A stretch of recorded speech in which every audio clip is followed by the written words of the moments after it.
যাচ্ছি সমুদ্রে স্নান করতে। যে মেন রোড আছে, মেন রোড থেকে সি বিচে যাওয়ার যে রাস্তা, সেই রাস্তার মধ্যে দিয়ে যাচ্ছি। এই রাস্তার দুধারে কিন্তু অনেক হোটেল আছে, প্লাস যে খাবার রেস্টুরেন্ট আছে সেগুলো, এখান থেকে তোমরা দুপুরের খাবার, রাতের খাবার, সকালে ব্রেকফাস্ট এইসব করতে পারো। তো চলো সমুদ্রে আপাতত যাই, তারপর গিয়ে তোমাদের সমস্ত ডিটেলস জানাচ্ছি। আমরা হাঁটতে হাঁটতে এখন এসে গেছি একদম সি বিচের কাছেই।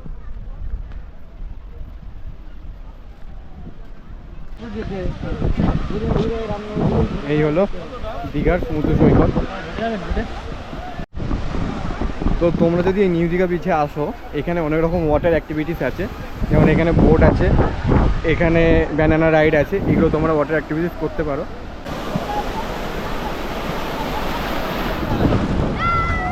তো আমরা এখন ওয়াটার অ্যাক্টিভিটিস ট্রাই করছি। সেজন্য এই যে বোটগুলো, এই বোটগুলো আমরা এখন উঠবো। তো কেমন এক্সপিরিয়েন্স হয়, আমাদের 150 টাকা করে নিচ্ছে। তো কেমন এক্সপিরিয়েন্স হয় সমস্ত কিছু জানবো। আর প্রথমবার মনের মধ্যে এক ভয় কাজ করছে, এই হচ্ছে ব্যাপার। তো দেখা যায় কী হয়। তো এখানে আমাদের এই রাইডটা করার জন্য এখানে লাইফ জ্যাকেট দিচ্ছে।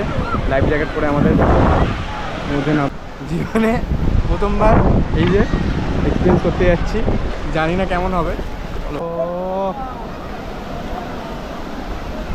তো আমাদের বোট এখন ছেড়ে দিয়েছে, আমাদের এখন নিয়ে যাচ্ছে।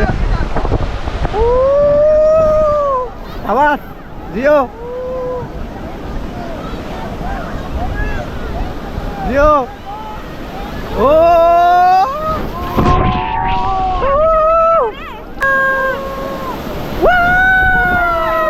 Great nice.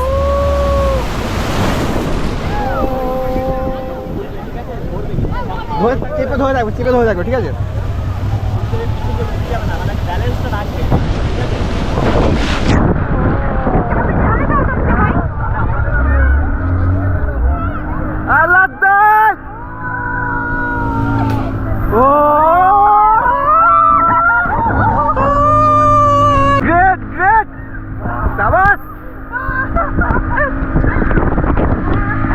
আলাদাই মজা হচ্ছে।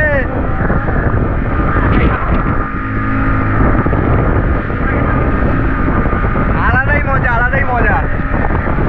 সমুদ্রের মাঝে কিন্তু অনেক ঢেউ কম, অনেক ঢেউ কম।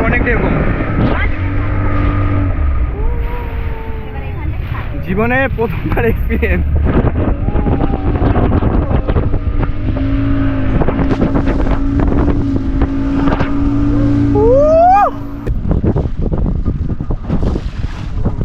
দাদা নামছি একবার, কত আমি তো ওখানে কথা বললাম, ওখানে তো কিছু বললো না। দেখো ওইখানে হচ্ছে সি বিচ, আমরা এখন সমুদ্রের মাঝখানে আছি একদম মোটামুটি। আমাদের এক দাদা এখন নামছে। আমরা এখন এসে গেছি একদম সমুদ্রের মাঝখানে, আর এখানে আমাদের বোটে করে এসেছি আমরা। আর সমুদ্রের মাঝখানে অনেক ঢেউ কম, সবথেকে বড় কথা হচ্ছে সেটা। আর তোমরা যদি আসো কিন্তু অবশ্যই আসবে, দীঘায় অবশ্যই এবার ট্রাই করবে,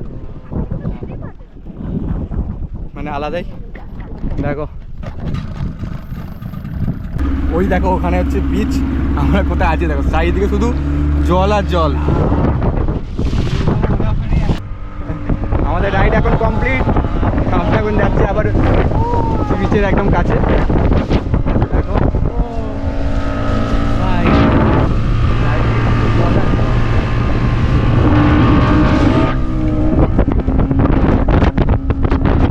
কেমন এক্সপিরিয়েন্স হচ্ছে, কিন্তু একদম সমুদ্রের কাছে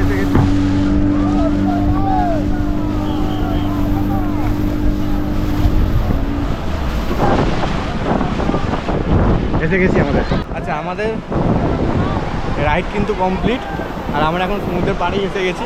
দারুণ এক্সপিরিয়েন্স হলো, প্রথমবারের অভিজ্ঞতা। তোমরা যদি দীঘাতে আসো, যদি মনে ভয় না থাকে তাহলে কিন্তু অবশ্যই তোমরা একবার ট্রাই করে দেখতে পারো। তো আমার তো খুব ভালোই লেগেছে, প্রথমবারই এক্সপিরিয়েন্স বলে কথা। তো যাই হোক, এই হচ্ছে ব্যাপার। আমরা এসে গেছি হচ্ছে হোটেলে ফ্রেশ হয়ে এখন যাচ্ছি দুপুরে খাবার খেতে। তো দীঘাতে তো অনেকই দোকান আছে, অনেক খাবারের দোকান আছে, কোথায় তোমরা কম খরচে ভালো জিনিস খেতে পারবে সমস্ত কিছুই জানাবো। আচ্ছা, আমরা এখন এসে গেছি হচ্ছে ভরপেট রেস্টুরেন্টে। এখানে আজকে দুপুরের খাবার খাবো একদম নিউ দীঘা থেকে কিছুক্ষণ, মানে নিউ দীঘার যে অমরাবতী পার্ক আছে সেখান থেকে কিছুটা এলেই তোমরা দেখতে পাবে এই ভরপেট রেস্টুরেন্ট। তো চলো যাওয়া যাক, খেয়ে তোমাদের জানাবো যে এখানকার খাবার কেমন।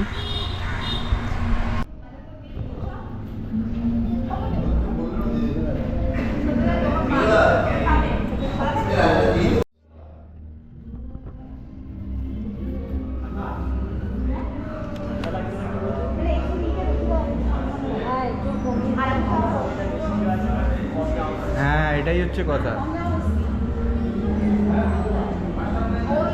আমরা এখন এসে গেছি ভরপেট রেস্টুরেন্টে দুপুরে লাঞ্চ করার জন্যে। কাঁসার থালার মধ্যে আমরা নিয়েছি ভেজ থালি।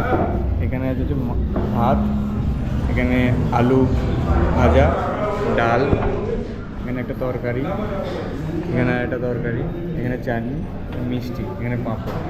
এই থালিটার দাম নিচ্ছে 170 টাকা। খাবার খেয়ে আমরা এখন যাচ্ছি হচ্ছে দীঘার সাইড সিনে। আর দীঘার সাইড সিনে প্রথমেই আমরা যাচ্ছি হচ্ছে উদয়পুর সি বিচ। এই উদয়পুর সি বিচ তোমাদের সমস্ত কিছু ইনফরমেশান দেবো। আচ্ছা, এখানে আছে অটো স্ট্যান্ড, এখান থেকে তোমরা বুক করতে পারবে। এখানে রেড চার্টও দেওয়া আছে, এখানে বিভিন্ন যে সাইড সিনগুলো আছে সেগুলো তোমরা দেখতে পাবে। এখানে উদয়পুর যেতে আমাদের 30 টাকা করে পড়বে, আর যদি রিজার্ভ করা তাহলে 350 টাকা।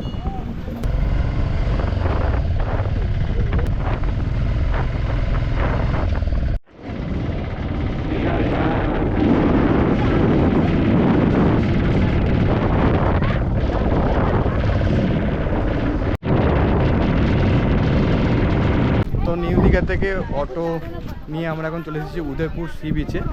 আর এই যে হলো উদয়পুর সি বিচ। মানে এখন সি বিচের সামনাসামনি আসিনি, সি বিচে যাওয়ার পথে বিভিন্ন সাইডে অনেক দোকান আছে।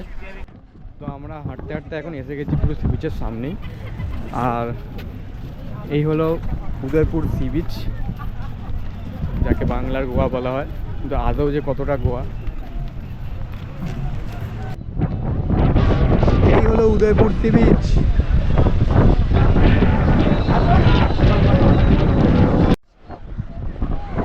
তো আমি এখন এসে গেছি বিচের মধ্যে। আর সত্যি বলতে বিচের অবস্থা কিন্তু খুব খারাপ, খুব নোংরা বিচ। দেখো কি অবস্থা, দেখো মানে একদম যাতা।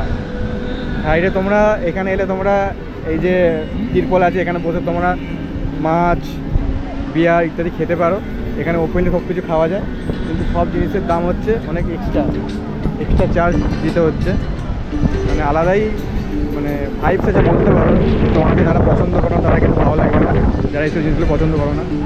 আর বিচে কিন্তু প্রচুর অবস্থা খারাপ, প্রচুর তো কাগজপত্র, গ্লাস কিন্তু পড়ে আছে। জানি না কতটা ভালো তোমরা বুঝতে পারছো, কারণ এখানে প্রচণ্ড পরিমাণে হাওয়া দিচ্ছে। আমরা এখন আছি হচ্ছে উদয়পুর বিচের মধ্যে। আর এখানে কিন্তু ওপেনলি তোমরা ড্রিঙ্ক করতে পারো। এখানে আসতেই আমাদের ছেঁকে ধরেছে যে চেয়ার লাগবে নাকি দাদা, বসে বিয়ার খাবেন, কাঁকড়া ভাজা খাবেন, মাছ খাবেন, ঠিক আছে। তোমরা যদি বিয়ার না খাও এখানে আসা আমার মনে হয় না আসাই ভালো, কারণ ভালো লাগবে না খুব একটা। আর বিচ কিন্তু প্রচণ্ড পরিমাণে নোংরা। সত্যি বলতে উদয়পুরকে কেন যে গোয়া বলে বুঝতেই পারি না। আর মানুষজন সত্যি এটা কোনো গোয়ার সঙ্গে তুলনা করা যায় না। হ্যাঁ ভালো, খারাপ বলবো না, কিন্তু প্রচণ্ড পরিমাণে নোংরা, কারণ মানুষজনই নোংরা করে। এই যে মাছ কাঁটা পাটা এইসব ফেলে বিচটার অবস্থা একদম পুরোপুরি খারাপ। তো বলবো তোমরা দীঘাতে এলে অবশ্যই ঘুরতে আসতে পারো। এছাড়া আর কিছু বলবো না। এখানে বাইক আছে, ওই বাইকে করে তোমরা তালসারি পর্যন্ত যেতে পারো, তার জন্য এক্সট্রা চার্জ আছে। তোমরা চাইলে এইসব অ্যাক্টিভিটিসগুলো এখানে এসে করতে পারো। তাছাড়া আর কিছুই নেই। মানে অতটা আমার ভালো লাগলো না, যদি এরা সবার তো সমান নয়। আমার ভালো লাগেনি, তোমার ভালো লাগতেই পারে। তো এই হচ্ছে ব্যাপার।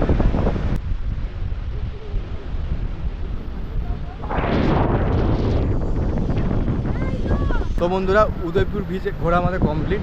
এবার যাচ্ছি আমরা উদয়পুর বিচের ধার দিয়ে মেরিন ড্রাইভ রাস্তা আছে, সেখান দিয়ে আমরা যাচ্ছি হচ্ছে নিউ দীঘার দিকে। তো আজকের মতো ভিডিওটা এখানেই শেষ করছি। তোমরা যদি চাও এই উদয়পুরে আসতে পারো। তো দেখা হচ্ছে খুব তাড়াতাড়ি অন্য কোনো ভিডিও। সবাই ভালো থাকবে, সুস্থ থাকবে।